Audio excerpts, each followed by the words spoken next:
candle smoke curls above your bed like a warning from heaven. You feel the cold in your bones before you even open your eyes. You hear the footsteps outside your door, heavy, measured, final. You're young, you're royal, you're married to the most powerful man in England, but none of that will save you now. Tonight, the king will sign the papers that will seal your fate. Not because you betrayed him, not because you threatened the realm, but because your womb failed to produce a son. The parchment crackles under his jeweled fingers as he dips the quill in ink that might as well be your blood. Each stroke of his signature is a nail in your coffin. Each letter, a step closer to the scaffold. You can almost hear the executioner sharpening his blade, the crowd gathering in the courtyard below, the prayers being whispered for your soul. You weren't the first, you won't be the last. This is not just a story of failed marriages. This is a story of paranoia, blood, and a god complex in a crown. This is the story of how one man's obsession with producing a male heir turned him into a monster who would break churches, destroy lives, and rewrite the laws of God and man to satisfy his own twisted needs. 6 women would call him husband. 3 would be cast aside like broken toys. 2 would lose their heads to his executioner's axe. Only 1 would give him what he desperately wanted. And even then, it wouldn't be enough. Because when you believe you're God's chosen king, not even a son can save you from yourself. Before diving into horrific stories of Henry's wives, if you enjoy learning about the hidden truths of history, consider subscribing for more content like this. And please, comment below your favorite time period. I might make a video from that period soon. You need to understand something that our modern world has forgotten. In Henry's time, a throne without a male heir isn't just politically unstable, it's a cosmic catastrophe. A kingdom without a king is like a body without a soul, destined to collapse into chaos and civil war. The Tudor dynasty is barely 50 years old when Henry inherits the crown in 1509. His grandfather seized power through bloody conquest. His father clung to it through paranoia and brutality. Henry understands that the Tudor name isn't written in stone, it's carved in ice, always one generation away from melting into history. But young Henry is different. At 18, he's everything his cold, calculating father wasn't. 6 feet tall, in an age when most men barely reach 5.5. Golden-haired, broad-shouldered, with the kind of athletic grace that makes courtiers whisper about Greek gods walking among mortals. He composes music, writes poetry, speaks 4 languages fluently. He's a Renaissance prince in the truest sense, brilliant, cultured, and absolutely convinced of his own divine right to rule. Henry doesn't just want to be king, he wants to be the perfect king, the kind of monarch that God himself would approve of, the kind of ruler who expands his realm, strengthens his faith, and most importantly, secures his bloodline for generations to come. His belief becomes his obsession. A man cannot be a king unless he creates one. This isn't mere tradition or political necessity. In Henry's mind, it's theology. God doesn't grant kingdoms to men who can't produce heirs. A barren throne is proof of divine displeasure. A son isn't just Henry's legacy, it's his validation that he truly is God's chosen vessel on earth. You're not just a woman to him. You're a vessel, a promise, a sacred duty wrapped in silk and ceremony. When he looks at you, he doesn't see a person with dreams, fears, and desires of your own. He sees a womb, a means to an end, a puzzle to be solved. And when that promise breaks, so do you. But the cruelest blow comes when Henry begins to question the very foundation of your marriage. Introduction of religious justification for divorce.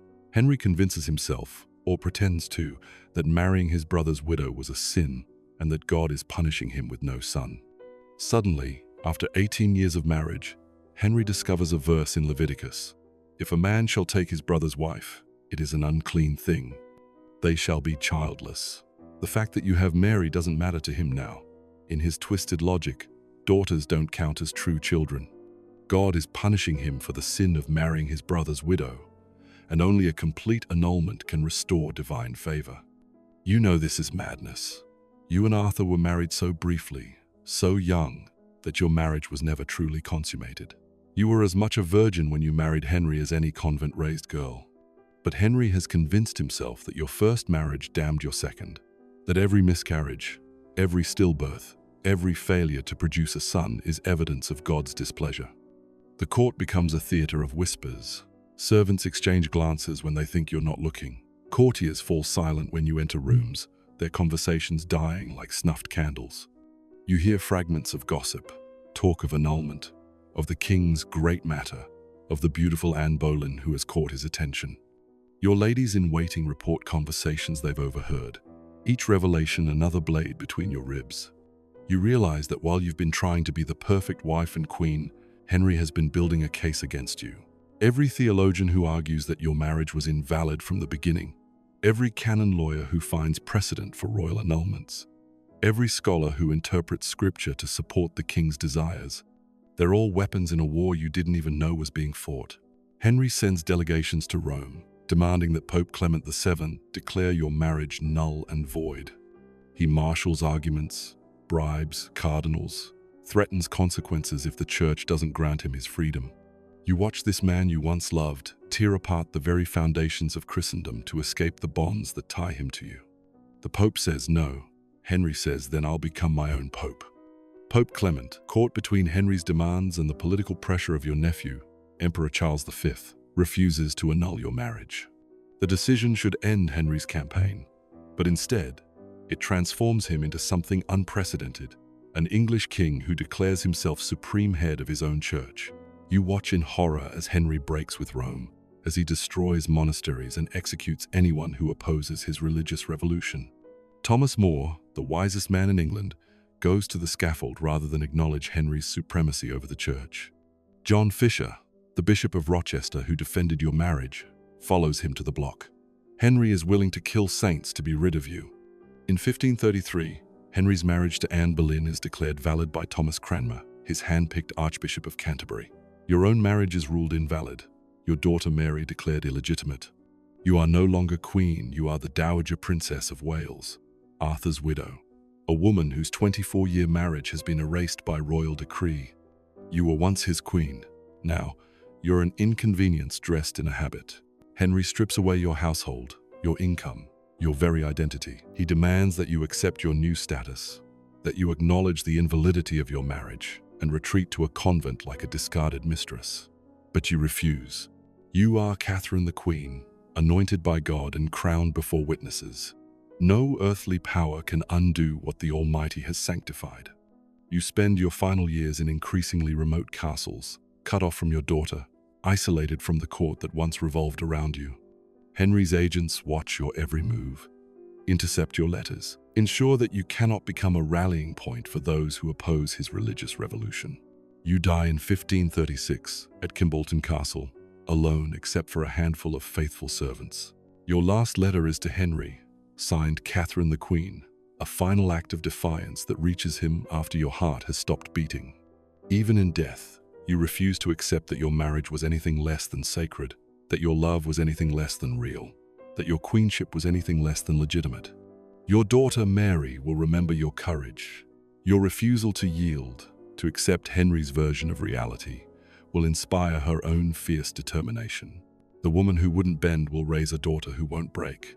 But that is still years away, and you will not live to see it. You close your eyes for the final time, still believing yourself to be Henry's true wife, still wearing in your heart the crown that no man, not even a king, has the power to remove. You are Anne Boleyn, and you are nothing like the woman you're replacing. Where Catherine was pious, you are provocative. Where she was submissive, you are sharp-tongued.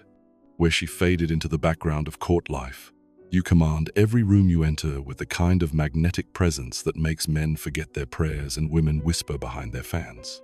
You've spent years in the sophisticated courts of France and the Netherlands, absorbing their elegance, their wit, their dangerous games of power and seduction. You return to England transformed, no longer the awkward girl who once served Catherine as a lady-in-waiting, but a woman who understands that intelligence can be more intoxicating than beauty, that mystery is more powerful than availability. Henry notices you immediately. How could he not? You're everything Catherine isn't. Young where she's aging, vivacious where she's solemn, sexually electrifying where she's become merely dutiful. But you're also something far more dangerous. You're smart enough to know your own worth. When the king begins his pursuit, you don't fall into his bed like so many others before you. You make him chase you. You make him work for every smile, every touch, every stolen moment. You understand what Catherine never did, that Henry is a hunter who loses interest once the prey is captured. So you remain forever just out of reach. A flame that warms but never burns. A promise that tantalizes but never quite fulfills. The king becomes obsessed, not just with possessing you, but with making you his queen. For the first time in his life, Henry encounters a woman who won't simply accept what he offers. You want marriage or nothing. You want legitimacy, not just passion. You want to be queen, not mistress. And so Henry does the unthinkable. He breaks the church to have you. The man who once wrote treatises defending papal authority now declares himself the supreme head of the Church of England. He divorces Catherine, defies the Pope, executes his most trusted advisors, and tears his kingdom apart. All for you. Thomas More, his dearest friend, goes to the scaffold rather than acknowledge your marriage. The realm teeters on the edge of civil war. But Henry doesn't care. He's convinced himself that God wants this union, that his obsession with you is divine will made manifest. In 1533, you finally become his queen. You're already pregnant, and Henry is euphoric with certainty that you carry his son. The astrologers confirm it. The physicians nod approvingly. Even you believe it. This child will justify everything, the broken marriages, the religious upheaval, the blood of good men spilled for your crown. But when you give birth in September, the child is a girl. Elizabeth, another daughter. You watch Henry's face transform as the midwife announces the sex of your child. The joy dies in his eyes, replaced by something cold and calculating. In that moment, you realize the terrible truth. You haven't solved his problem. You've simply reset it. The king who broke the world to marry you now begins to wonder if he made a mistake. Tension rises like water behind a cracking dam. Your boldness, once charming, now feels like defiance. Your intelligence, once captivating, now seems threatening. Your political influence, once welcome, now breeds enemies who whisper poison in the king's ear. You have opinions about policy, about religion, about the men Henry chooses as advisors. You speak your mind in council meetings. You argue with him in private. You refuse to be decorative. He loved your fire until it threatened to burn him. You suffer miscarriage after miscarriage. Each lost pregnancy is another nail in your coffin, another crack in Henry's faith in your ability to give him what he needs. The courtiers who once fawned over you now avoid your presence. The king who once hung on your every word now finds excuses to leave the room when you speak.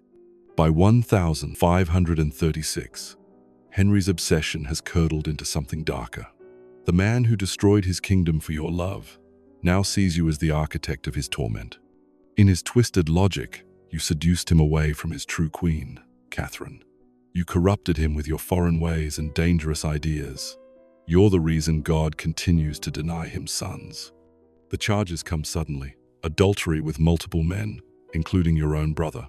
Incest, treason, plotting the king's death. The accusations are so absurd they would be laughable if they weren't deadly. Even your enemies know. Most of them are fabricated. But Henry needs you gone. And when kings need something, the law bends to accommodate them. You're arrested at Greenwich Palace on a spring morning that should have been beautiful.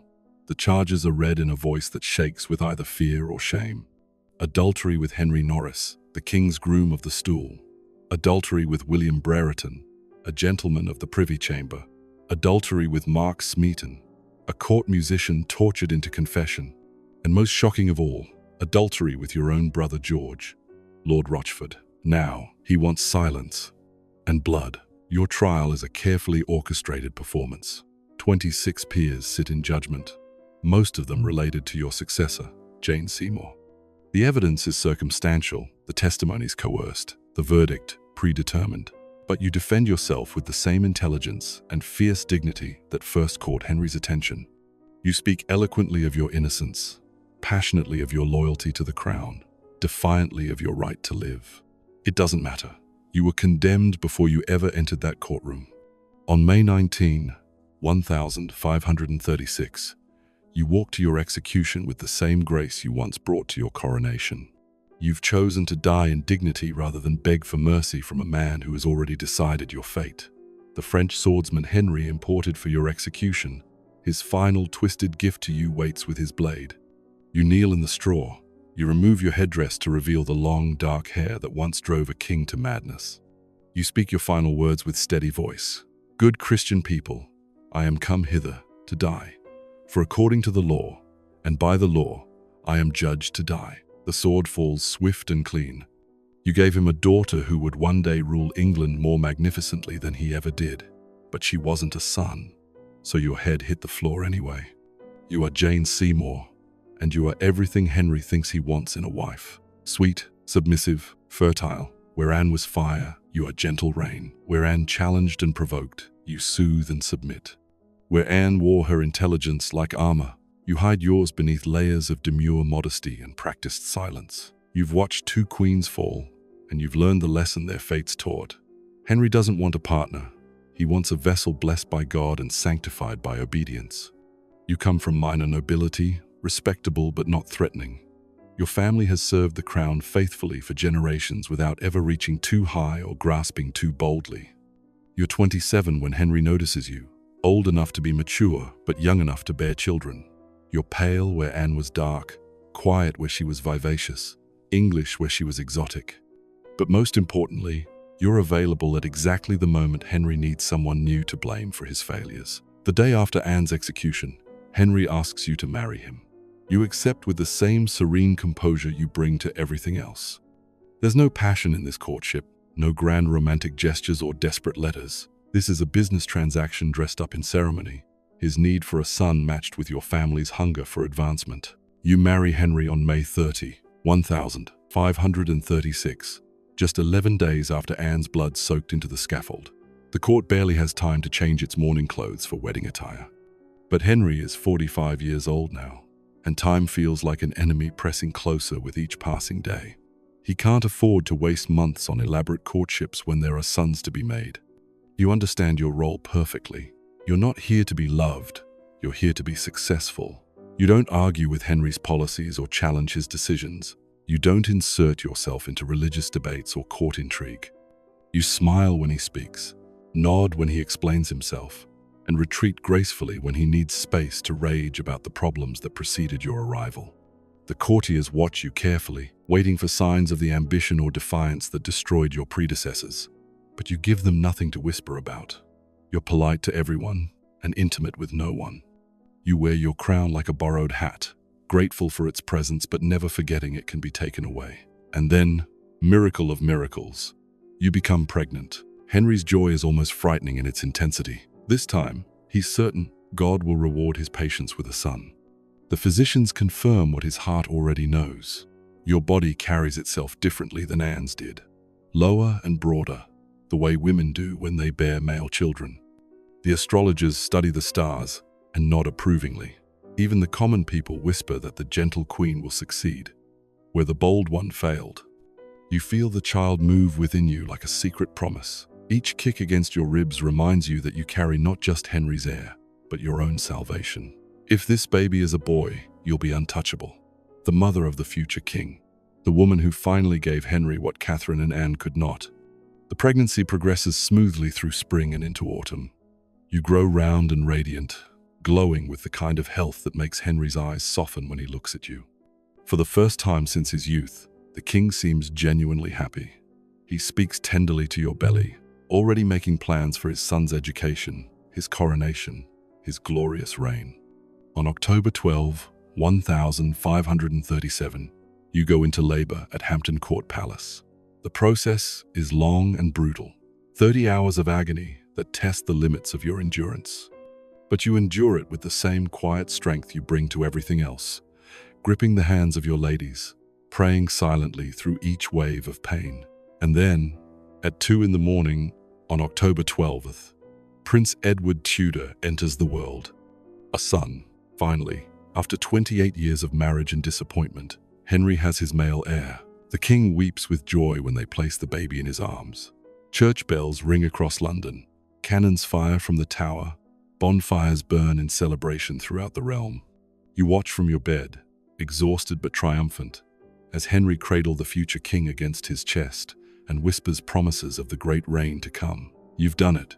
You've given him everything he wanted. You're safe now, secure, the mother of kings. But the price is steep. Childbirth in the Tudor era is a battle many women don't survive. and you've fought longer and harder than most. The bleeding won't stop. Fever sets in within days. Your body, which carried Edward so perfectly, now begins to fail with frightening speed. Henry stays by your bedside, holding your hand as you slip in and out of delirium. For 12 days, you fight death with the same quiet determination you brought to life.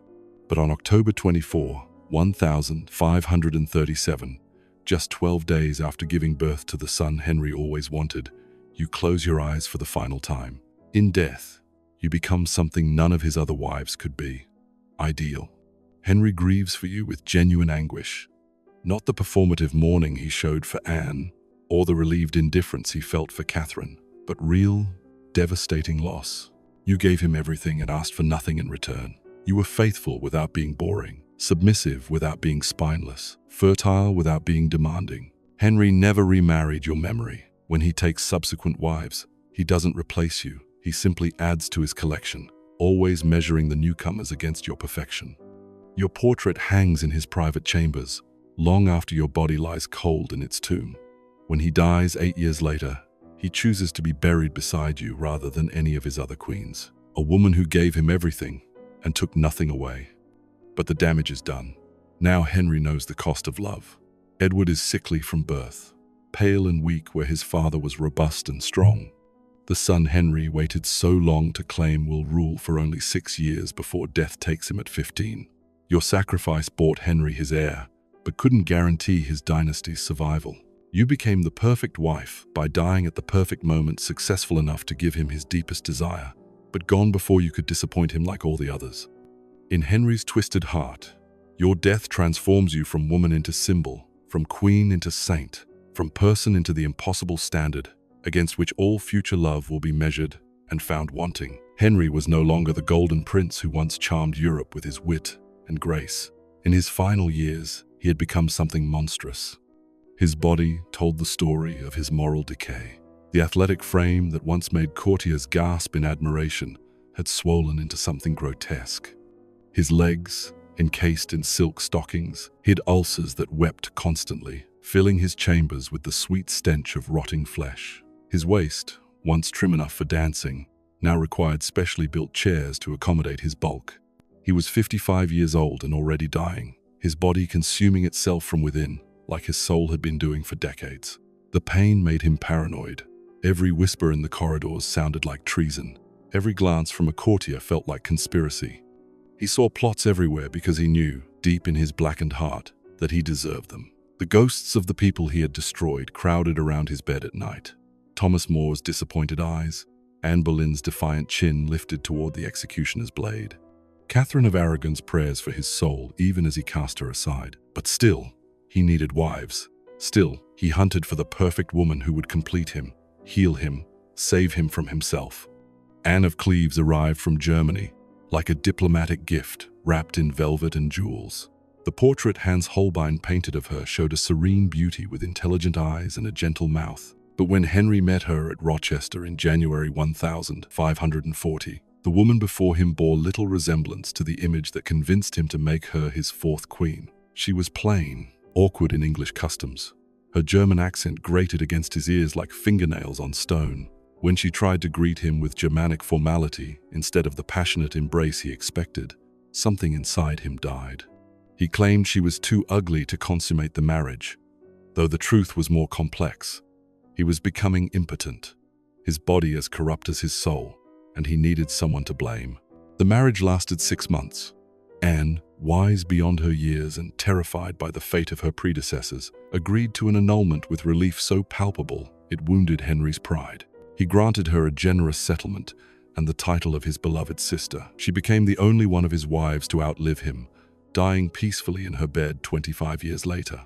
She escaped with her head because she understood what the others never did, that surviving Henry VIII required the complete erasure of her own desires. But Henry was addicted to the hunt now, addicted to the brief euphoria that came with new conquest. Within weeks of discarding Anne of Cleves, he had found his next victim. Catherine Howard was barely 19, a rose blooming in the corrupt garden of his court. Her youth reminded him of his own lost vitality. Her laughter made him forget, momentarily, the pain in his legs and the weight of his sins. She called him her gentle king, and pretended not to notice when he struggled to climb stairs or when the smell from his wounds became overwhelming. He married her in July 1540, convinced that her vibrant energy would restore his youth. For a few months, he almost believed it was working. He showered her with jewels and gowns, paraded her before foreign ambassadors like a trophy, whispered endearments into her ear during court ceremonies. But Catherine was young and foolish in ways that would have been charming if they weren't deadly. She flirted with courtiers, exchanged love letters with Thomas Culpeper, a gentleman of Henry's privy chamber. Whether her relationships ever became physical didn't matter.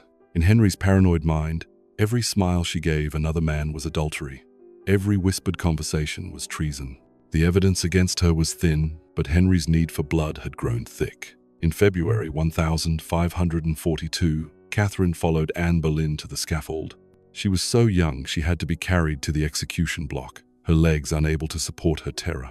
Her final words were prayers for Henry's soul, even as he destroyed hers. He told himself she deserved it, that she betrayed him, that he had no choice. But late at night, when the pain in his legs kept him awake, he knew the truth. He had killed her because she reminded him too much of what he used to be. Catherine Parr, his sixth and final wife, survived because she understood exactly what Henry had become. She was a widow twice over, mature enough to know the game, and wise enough to play it perfectly.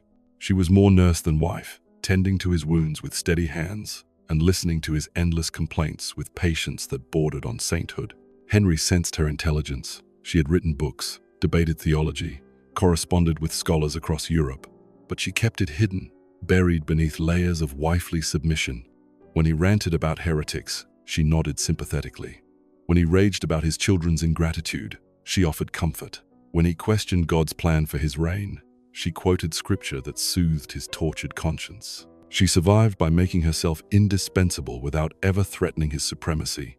She outlived him by 8 months, finally free to be herself. Only after his death released her from the performance of perfect wifehood. The man who once danced in golden slippers now limped through Hampton Court in pain and suspicion, haunted by the ghosts of the women he destroyed. His courtiers bowed deeply when he passed, but he could see the relief in their eyes when he was gone. His children visited dutifully but left quickly, carrying with them the knowledge that their father was a monster wearing a crown. Henry VIII's body rotted before he died.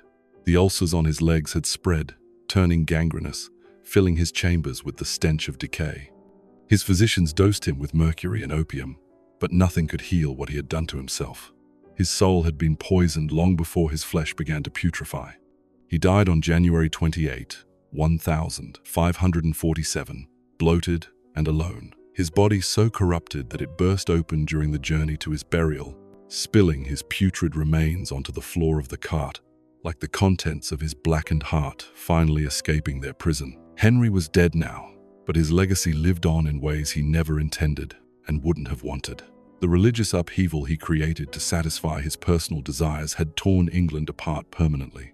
The Church of England, born from his lust for Anne Boleyn, became the cornerstone of English identity for centuries to come. The monasteries he dissolved, the traditions he shattered, the ancient faith he abandoned, all of it sacrificed on the altar of his obsession with male heirs.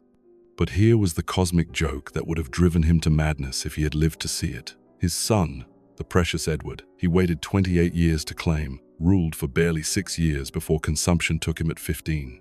The boy Henry sacrificed so much to create became little more than a footnote in the history books, a sickly child manipulated by ambitious advisors who used his name to advance their own agendas. The daughters he dismissed as failures, the girls he barely tolerated because they reminded him of his perceived inadequacy, they became the rulers who truly defined his dynasty's legacy.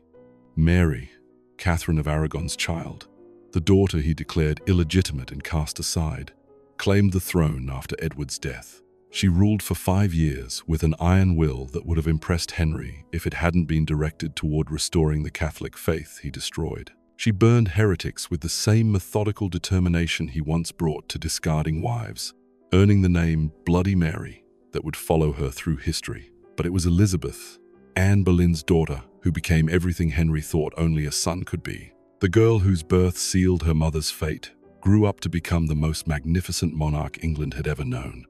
Elizabeth I reigned for 45 years, transforming England from a fractured, second-rate European power into a maritime empire that would dominate the world stage for centuries. She became the Virgin Queen, the woman whose father couldn't stand the sight of female power, choosing never to marry rather than submit to any man's authority. She understood, perhaps better than Henry ever did, that true power required sacrifice. But where he sacrificed others for his desires, she sacrificed her own personal happiness for her realm's glory. Elizabeth defeated the Spanish Armada, the greatest naval force in the world, through brilliant strategy and sheer force of will. She presided over a golden age of literature and exploration that produced Shakespeare, Marlowe, and Sir Francis Drake. She created a cult of personality so powerful that her subjects worshipped her almost as a goddess, calling her Gloriana, the Fairy Queen, Good Queen Bess. The daughter Henry barely acknowledged, whose mother he murdered for failing to produce a son, became more legendary than he could ever dream of being. Under Elizabeth's rule, England found the stability that eluded Henry's entire reign. She managed Parliament with skill that made his brutal dominance look clumsy by comparison. She navigated religious tensions with a pragmatic tolerance he never possessed. She built alliances where he created enemies, inspired loyalty where he bred fear. He had killed wives to create a son, but it was the daughters who outlived him, who made history, who outshone him. The irony cut deeper than any executioner's blade. Henry's desperate need to prove his masculine virility through male heirs ultimately demonstrated the exact opposite. The women he dismissed as biologically inferior proved themselves superior rulers in every meaningful way. They showed more wisdom, more courage, more genuine strength than the son he treasured or the father who raised him. Elizabeth died in 1603 after ruling longer than Henry and both his other children combined. She left England richer, more powerful, and more unified than she found it. Her reign became the golden standard against which all future monarchs were measured. 400 years later, people still spoke her name with reverence, while Henry's was remembered mainly for his cruelty and excess. Henry's genetic legacy died with Elizabeth. She chose to be the last Tudor rather than risk England's welfare on uncertain heirs. But the institutional changes he made in pursuit of personal satisfaction reshaped English society forever. The precedent of royal supremacy over religious authority, the tradition of parliamentary involvement in succession questions, the very concept of England as a Protestant nation, all of it flowed from his selfish desires. He thought he was fighting for his dynasty's survival, but he was actually creating the foundations of constitutional monarchy. His tyrannical overreach taught future generations that even kings must be limited by law. His treatment of his wives became a cautionary tale about the abuse of power. His religious changes, intended to serve his personal needs, eventually evolved into principles of religious tolerance. The Church of England he created to divorce Catherine of Aragon became, under Elizabeth's guidance, a via media that helped heal the religious wounds his reign inflicted. The royal supremacy he claimed to satisfy his conscience became, in more capable hands, a tool for national unity rather than personal gratification. But perhaps the cruelest irony of all was how his daughters succeeded precisely because they learned from his failures. Mary's brief but decisive reign showed that female rulers could be just as ruthless as their male counterparts when necessity demanded it. Elizabeth's long and glorious rule demonstrated that true authority came not from physical dominance or masculine posturing, but from intelligence, political skill, and genuine care for one's subjects' welfare. They became everything Henry claimed only a son could be, proving that his deepest beliefs about gender, power, and leadership were fundamentally wrong. The girls he barely tolerated became the rulers who justified his dynasty's existence, while the boy he treasured became its weakest link. Henry's legacy was written in the blood of innocent women and the tears of children who grew up without mothers. But it was also written in the unprecedented achievements of the daughters who proved that his obsession with male heirs was not just morally corrupting, it was completely unnecessary. The Tudor name survived not because of the son he sacrificed everything to create, but because of the daughters he never valued enough to protect.